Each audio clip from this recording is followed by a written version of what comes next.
Bonjour, dans cet épisode, je voudrais vous parler de deux scénarios qui se combineraient dans les prochains mois ou prochaines années avec nos deux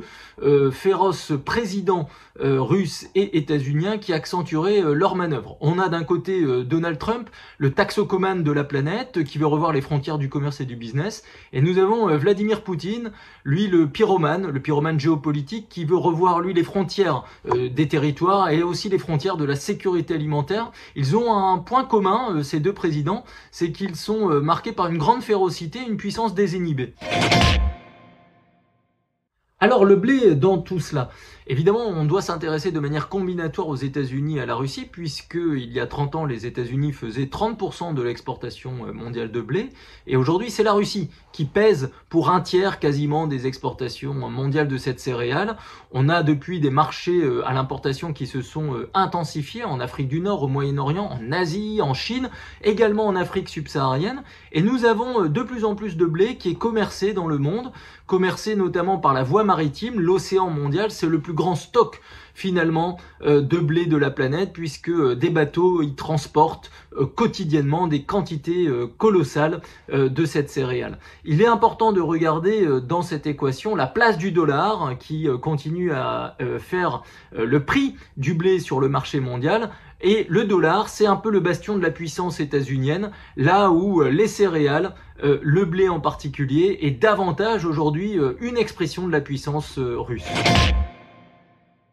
De cette combinaison de férocité à la fois russe et états-unienne qui rebattrait drastiquement les cartes du commerce international, y compris du coup pour ce qui concerne les échanges de blé dans le monde, imaginons deux ruptures stratégiques. Si dans les mois à venir, Donald Trump continuerait sa valse tarifaire et finalement un certain nombre de navires commerciaux mondiaux et de navires à blé auraient finalement tendance à vouloir patienter avant de rentrer dans un pays ou de charger à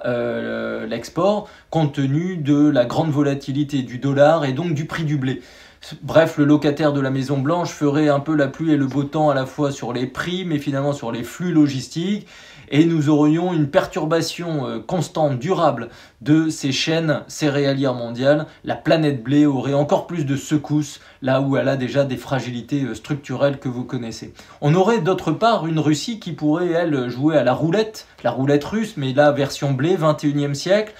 puisque son économie serait fragilisée pour continuer à faire la guerre en Ukraine, voire même à attaquer certains pays du nord de l'Europe, une Russie qui aurait tendance à demander à des pays importateurs de blé de payer finalement l'acte productif à blé sur le sol russe, une sorte de dîme au XXIe siècle où le Kremlin prélèverait un impôt productif pour demander à des pays qui ont besoin du blé de la Russie de participer à l'effort agricole sur le sol russe. Bref, une sorte de taxe là aussi que Poutine pourrait demander à des pays, les tenir par la barbichette. Si vous ne payez pas, la Russie ne produira pas de blé, produira du blé pour elle-même ou que pour ceux qui paieraient finalement cette taxe productive. Ces pays auraient à la fois besoin de payer le blé acheté et commercé, mais ils auraient en amont et de manière